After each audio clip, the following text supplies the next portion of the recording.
with me again dalam sesi sharing bareng kamu.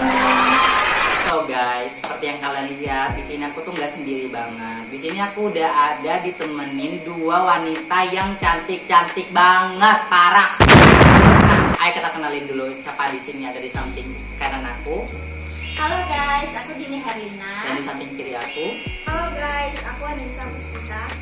So guys, di sini kita bertiga bakalan ngejawabin pertanyaan-pertanyaan dari teman-teman yang udah ditaruh di question box kita 3 hari yang lalu. Dan di sini akan kita ngebahas tentang about millennials in 2021. So guys, tapi sebelum kita ngejawabin pertanyaan-pertanyaan dari kalian, kita pengen banget buat minta maaf ke teman-teman semua. Kalau nanti dalam penyampaian kita, tanggapan kita tentang isu yang bakal kita bahas dan gak sesuai sama ekspektasi teman-teman, kita mohon maaf banget. Karena di sini tujuannya itu kita buat sharing sesama millennials gitu loh. Kita cuma pengen lebih kenal lebih dekat gitu loh tentang masalah-masalah apa sih yang selalu terjadi di lingkungan millennials seperti kita ini, gitu-gitu guys. So untuk mempersingkat waktu, kita langsung aja ya kali di pertanyaan pertama. Oke, di antara kalian berdua ada nggak sih yang mau ngebacain pertanyaan pertama kita? Dari Dini deh, bisa nggak? Bisa aja kali ya. Ayo udah Nisa dulu ya, dari sebelah kiri rupanya. Ayo, dibacain. Pertanyaan pertama dari Supriyadi Anjoy. Apa tanggapan kamu soal relasi pertemanan anak zaman sekarang yang makin menjuru ke arah negatif? Ada juga nih pertanyaan dari _Anita12. Kak, gimana tanggapannya tentang relasi pertemanan yang toksik banget? Contohnya selalu bilang alah baperan. Jadi dari menurut kita gimana? Oke, yang aku tangkap di sini tuh dia ngebahas about toxic relationship. Karena menurut aku dia di situ ngebahas pertemanan tapi yang menjuru ke arah negatif. Dan toxic relationship itu tergolong toxic relationship bagian pertemanan, percintaan juga, atau bahkan keluarga. Tapi kita di sini titik fokusnya ke toxic relationship yang pertemanan guys. So aku mau ngejelasin ya. Secara pribadi tuh aku tuh tipe orang yang memang punya circle, apa yang kita kenal dengan kata circle zaman sekarang nih. Nah aku tuh juga punya circle aku sendiri. Tapi aku tuh tipe orang yang bisa gitu loh masuk di circle manapun. Ketika aku mau ketemu sama orang lain dan circle mereka lagi ngumpul, aku tuh bisa gitu berbaur ke mereka. Dan aku tuh gak jarang gitu ngelihat orang-orang yang jadi pelaku si toxic people-nya nih, yang ngebuat ada toxic relationship-nya. Dan aku tuh sebenarnya kalau ketemu sama orang-orang kayak gini, aku tuh cuman ngasih 2 cara aja sih. Pertama aku ngehindar, dan yang kedua aku ngelawan. Untuk nggak diam aja gitu loh sama si toxic people ini. Karena menurut aku orang-orang kayak gini kalau cuma didiamin dia makin jadi gitu loh. Kalau itu sih dari aku. Kalau dari kalian berdua nih, mungkin dari Nisa dulu deh. Kamu apa nih tanggapan kamu tentang about toxic relationship? Kalau dari aku pribadi sih, aku lebih menghindar dari pertemanan toksik. Dan kalau misalkan kalian nih berada dalam lingkaran itu, sebisa mungkin kalian ngeblok sih orang-orang itu. Dan kalau misalkan kalian menjauhi itu pertemanan toksik itu, sebisa mungkin kalian jauhi sih. Dan menurut aku masih banyak sih orang-orang di luar sana yang jauh dari toksik. Dan ya itu sih menurut aku. Ya mungkin maksud Nisa itu kalian boleh gitu loh gabung atau cari sih teman-teman yang menurut kalian emang sefrekuensi dan nggak toksik gitu buat kalian. Carilah orang-orang yang kayak gitu karena pasti banyak lah orang-orang yang masih saling mikirin lah atau ibaratnya tuh sefrekuensi sama kalian. Nah kalau tadi aku sama Nisa juga udah ngasih tanggapan, giliran kamu nih Bin, apa sih tanggapan kamu about toxic relationship atau si pelaku toksiknya Le? Menurut kamu gimana sih? Oke, mungkin tanggapan aku bakal berbeda dengan tanggapan mereka berdua tadi ya. Kalau aku sendiri, aku tuh tipe orang yang nggak begitu peduli dengan sesuatu hal, apalagi sesuatu hal yang nggak penting-penting banget dan mengganggu kehidupan aku. Jujur, aku tuh nggak terlalu mau memperhatikan orang-orang yang termasuk ke dalam golongan si toxic people ini, karena masih banyak hal-hal penting yang ada di hidup aku yang harus aku lakukan daripada harus ngedengerin omongan-omongan si toxic people ini yang bakal nyakitin hati kita sendiri. Jadi aku lebih fokus ke diri aku sendiri dan tujuan aku ke depannya. Ya walaupun mungkin nanti aku bakal bisa ketemu dengan si toxic people dan mereka ngelakuin hal-hal toxic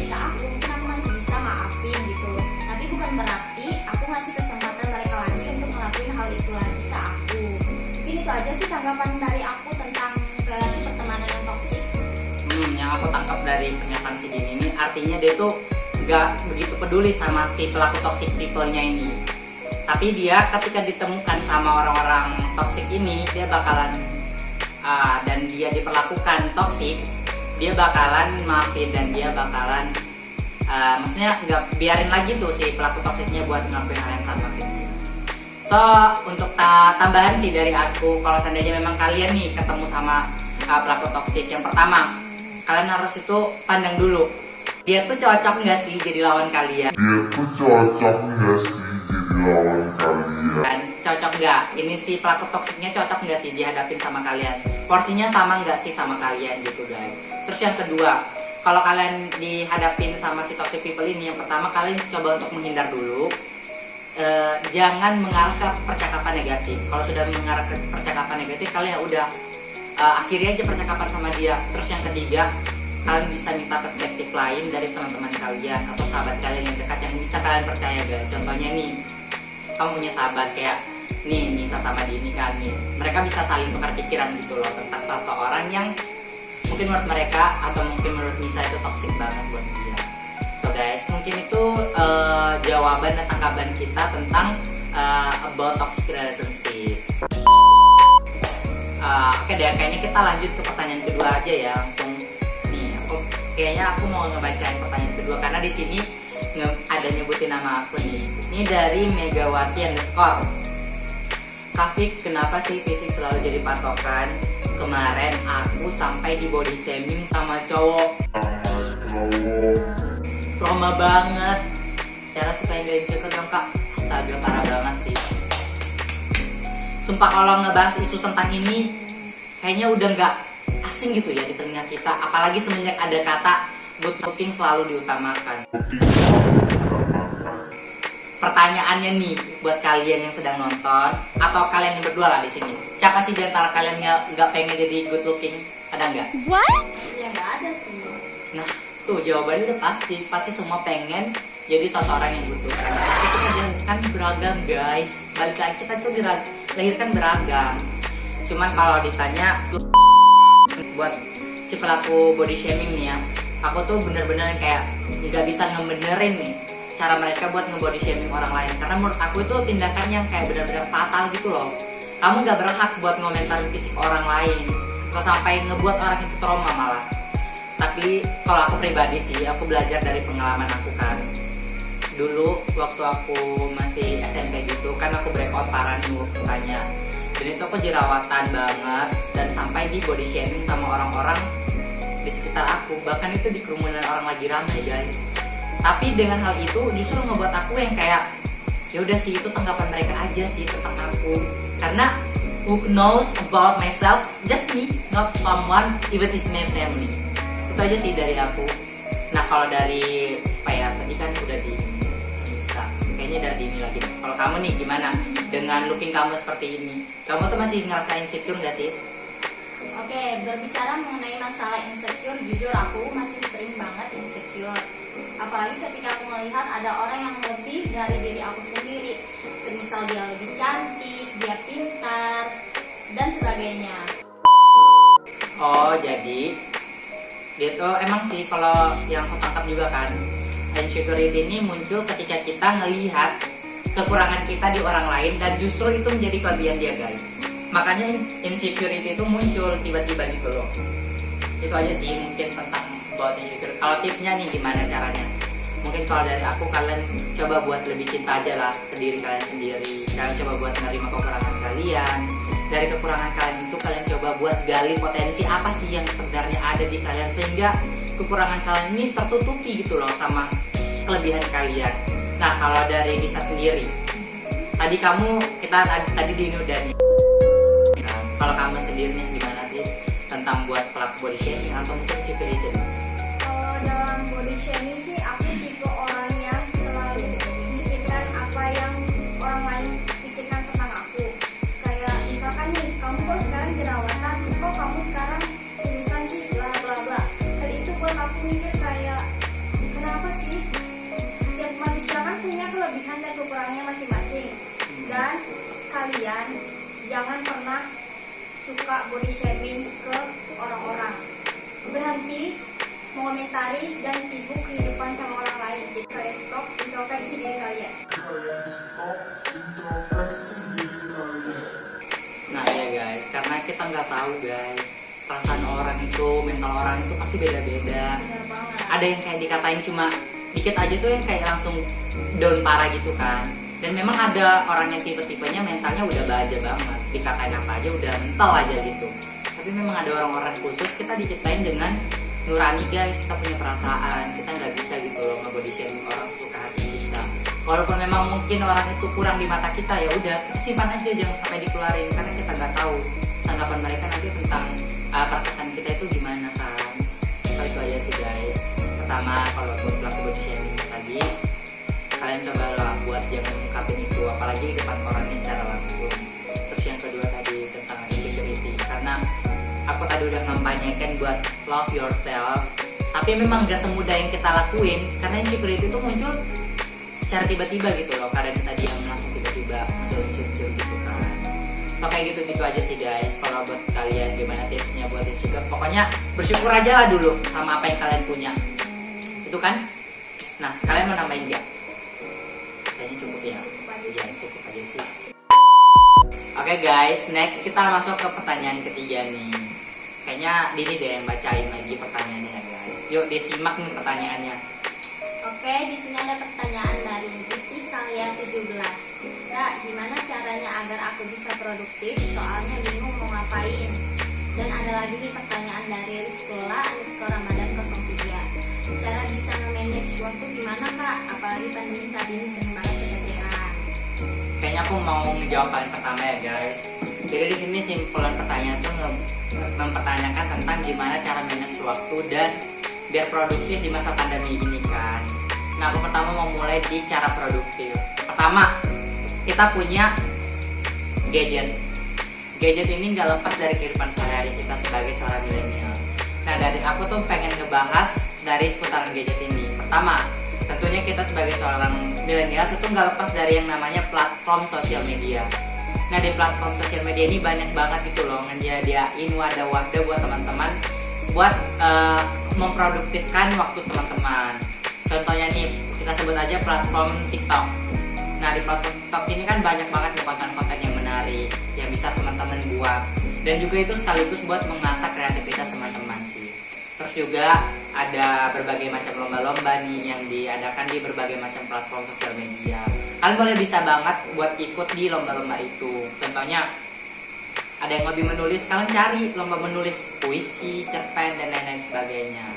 Dan yang ketiga, aku mau ngasih saran buat teman-teman semua yang di rumah yang nonton ini, buat kalian coba deh buat gabung di organisasi. Karena aku sendiri aku ngerasain manfaat dari organisasi itu sendiri.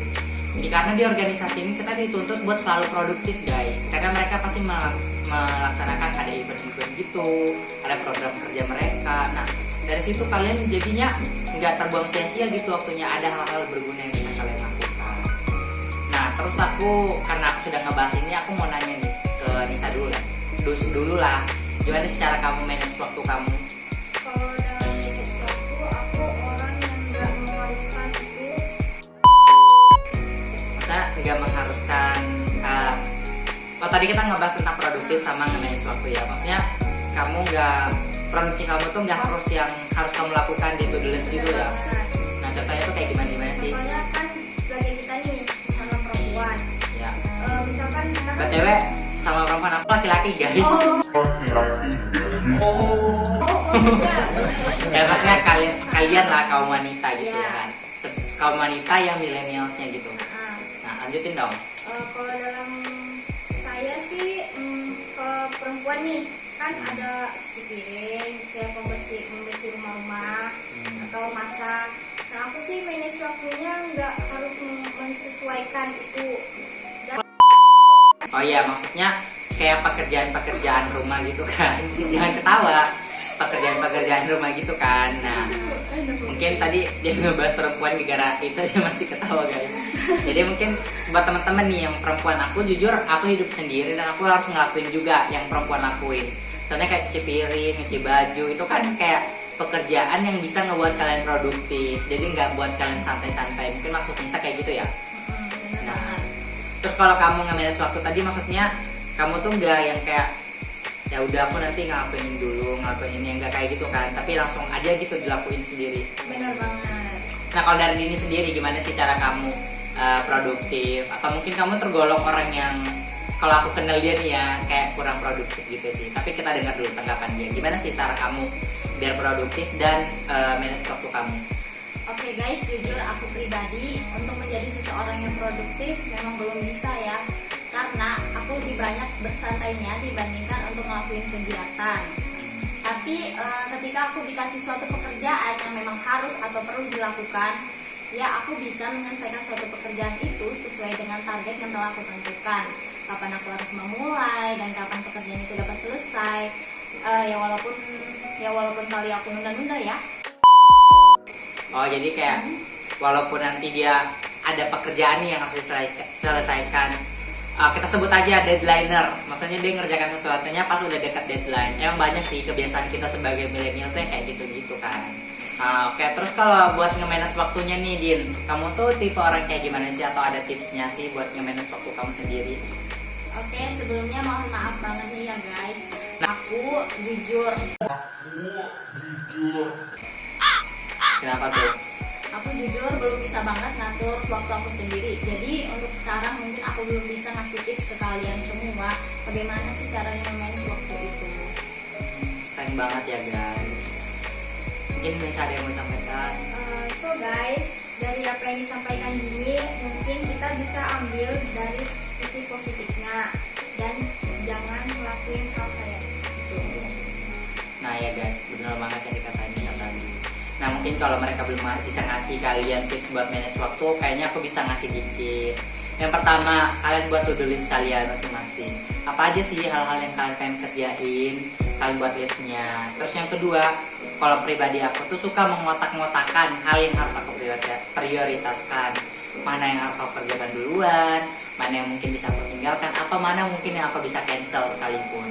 Terus juga buat teman-teman di rumah, mungkin karena aktivitasnya banyak, kalian harus bisa juga ngatur waktu kalian. Karena istirahat itu juga penting buat kesehatan teman-teman. Dan kalau nanti kalian ngerjainnya itu juga kalian bisa relax gitu loh pembawaannya buat ngerjain kerjaan kalian. Sama yang terakhir, kalau dari aku nih ya, buat teman-teman ya semua yang di rumah, kalau misalnya nih kalian pengen nge-manage waktu kalian harus kenalin dulu nih kapan sih waktu produktif aku. Contohnya nih, ada yang rajin-rajinnya itu pas tengah malam atau pagi hari, bahkan ada yang siang bolong nih, itu rajin-rajinnya di situ. Nah kalian cobalah buat ngatur waktu kalian itu, kerjaan kalian di waktu itu, jadi kalian bisa ngelakuinnya tuh dengan senang hati gitu loh guys. So mungkin itu sih 3 pertanyaan atau beberapa pertanyaan teman-teman yang kita ringkas jadi satu pembahasan yang inti ya guys. Di sini kenapa aku pengen ngebuka question box ini buat teman-teman juga, karena menurut aku gini, kita sebagai milenial itu nggak terlepas dari yang namanya gadget kan. Biar lebih dekat aja lah sama kalian komunikasi, kita pergunakan platform sosial media kita sebagai wadah buat saling sharing aja gitu satu sama lain. Mungkin pertanyaan yang dibacakan Dini tadi menjadi pertanyaan terakhir kita hari ini atau di sesi ini. So kalian boleh banget tungguin sesi-sesi selanjutnya dari sesi SBK sharing bareng kamu. Oke guys, saya Muhammad Fikran Herman. Saya Dini Herlina. Saya Anissa Puspita. Kita bertiga mengucapkan terima kasih buat partisipasi teman-teman. Thank you and bye-bye.